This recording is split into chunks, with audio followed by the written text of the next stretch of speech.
A retired nurse whose memories of a 30-year-old patient become her daily fantasy.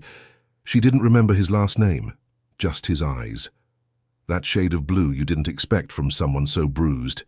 He was 30, in pain, recovering from a near-fatal crash. She was 61, a nurse, a widow, calm hands, tired eyes. It was supposed to be temporary, just a week of care. But he lingered, in the room, in her thoughts, in the air around her. Even now, years later, he still visits her. Every morning, in memory. Can a moment that never crossed the line and still change your life forever? Share your thoughts below. Margaret Bennett was 67 now, retired, living alone in a 2-bedroom cottage tucked beneath whispering pines with a rose garden she barely tended. She'd been a nurse for over 40 years, working night shifts, changing bedpans, holding the hands of dying strangers when family couldn't. Her hands had grown calloused, her back curved slightly from decades of bending, not just physically, but emotionally too. Her late husband, Henry, had been a quiet man. A carpenter. He built their first kitchen table from pine wood and carved their initials underneath. She still sat at that table each morning, sipping tea from the same blue mug he once favored. When he died, she packed away his jackets, but kept his scent. They never had children. Life passed too quickly between shifts and emergencies, but Margaret had cared for hundreds, maybe thousands, of souls. And sometimes she wondered if pieces of her still lived in those she helped.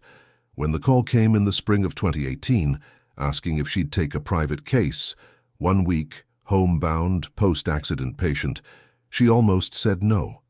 She had grown used to her solitude, but there was something in the woman's voice, something that said, he has no one else. His name was Lucas, early 30s, a traveler, a man who took risks. He'd survived a motorcycle accident that should have ended him, shattered ribs, a broken femur, bruises across his spine. They needed someone who was calm, experienced, gentle.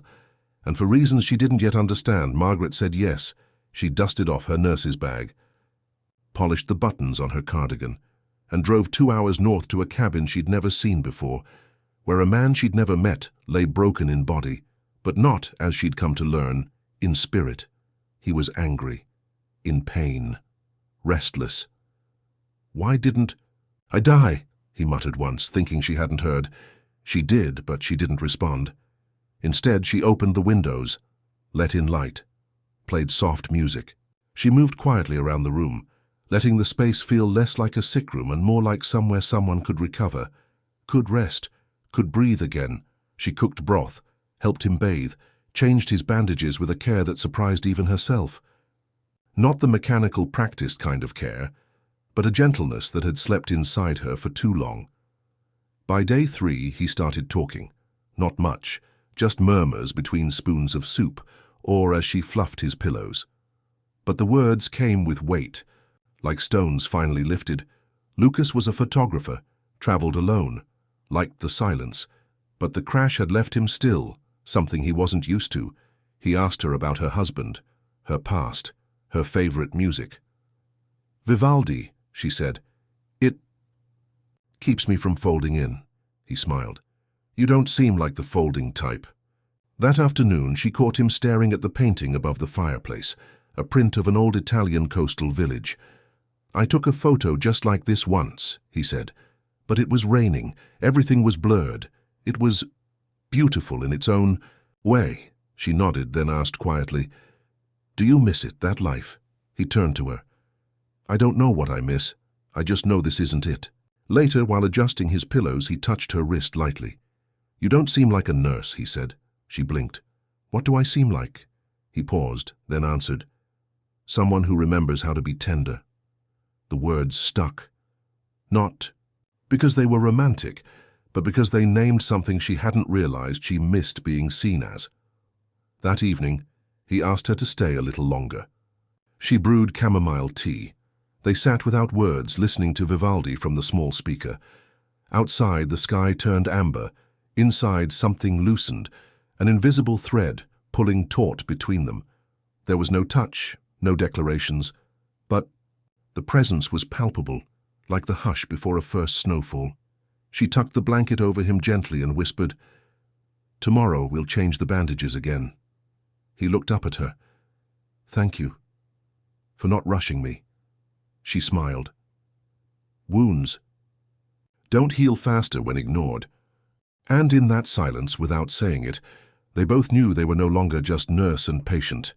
The next morning, Lucas asked her to sit with him while he tried to journal, an old habit he hadn't returned to since the crash. He wrote in silence for 20 minutes, and when he stopped, he handed her the notebook without a word. On the page, a single line. You remind me of quiet places that made me feel safe.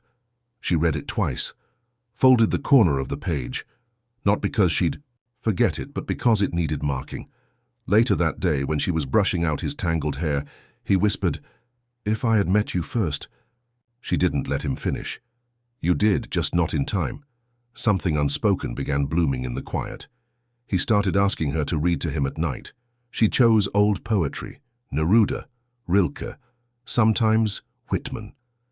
There was comfort in the rhythm, in the pauses between lines. One night she read aloud, "I want to do with you what spring does with the cherry trees." The room went silent. He looked at her. She looked away. But the words hovered. The next morning she found a Polaroid on the nightstand of a single rose from her garden. It was signed simply, M. She kept it. They began exchanging small notes.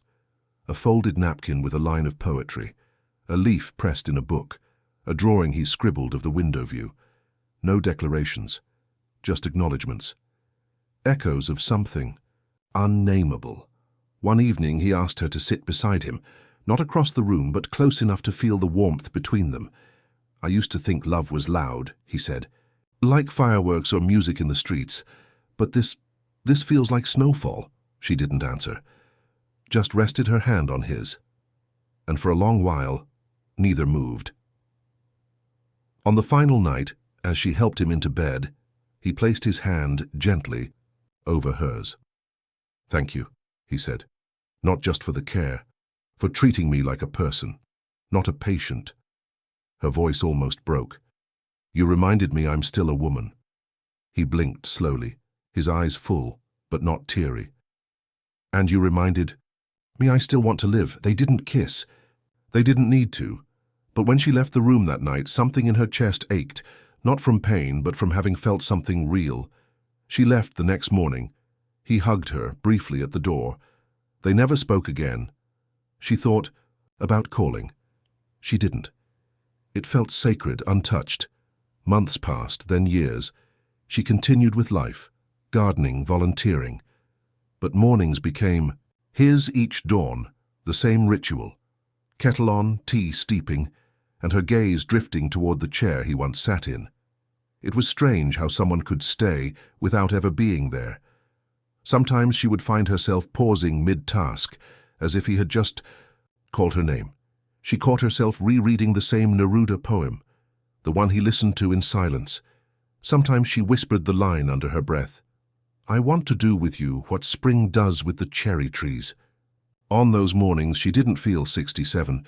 She felt color blooming from a place she thought had long gone gray. Her friends never knew. How could they? She still laughed at book club, still baked for church, still showed up, calm and composed. But late at night, when the wind stirred through her rose bushes, she'd sit alone and wonder if he remembered anything. Did he keep the Vivaldi playlist she gave him? Did he ever develop that roll of film she found in his coat pocket?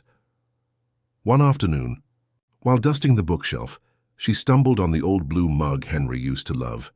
She traced the rim with her finger and whispered, "He would have liked you, Lucas." She didn't cry, not really, but her breath hitched, just enough to feel human. She never knew what became of him. No emails, no letters, no returns. But in her drawer next to old photos and pressed letters lay a single Polaroid. The rose had long withered, but the memory hadn't. Some people pass through your life like shadows and others like sunlight. Margaret never told anyone about Lucas. She didn't need to. It wasn't a secret out of shame, but one of preservation. Some memories are too soft to speak aloud. Naming them would risk bruising them. Every spring, when the cherry trees bloomed, something in her shifted. She'd pause while walking past them, letting the petals brush her shoulders like whispers. It wasn't sadness, it was a kind of sacred melancholy, like hearing the first few notes of a song that once moved you to tears. Sometimes she'd catch her reflection in the window and wonder who she had become since that week.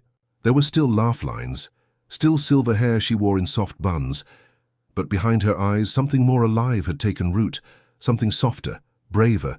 She often thought about the way Lucas looked at the world, even when broken, how he noticed beauty in blurred photographs, in rainy windows, in forgotten flowers, and how somehow he had looked at her the same way. At church, when the sermon turned to love and redemption, she sometimes found herself clutching the old Polaroid hidden in her bag. A talisman, not of what was, but what had awakened. It didn't matter that they hadn't kissed, it didn't matter that he never called, because some stories aren't unfinished. They're just complete in a quieter way. Have you ever had a moment that stayed long after it ended? Not one that begged for attention, but one that whispered even now,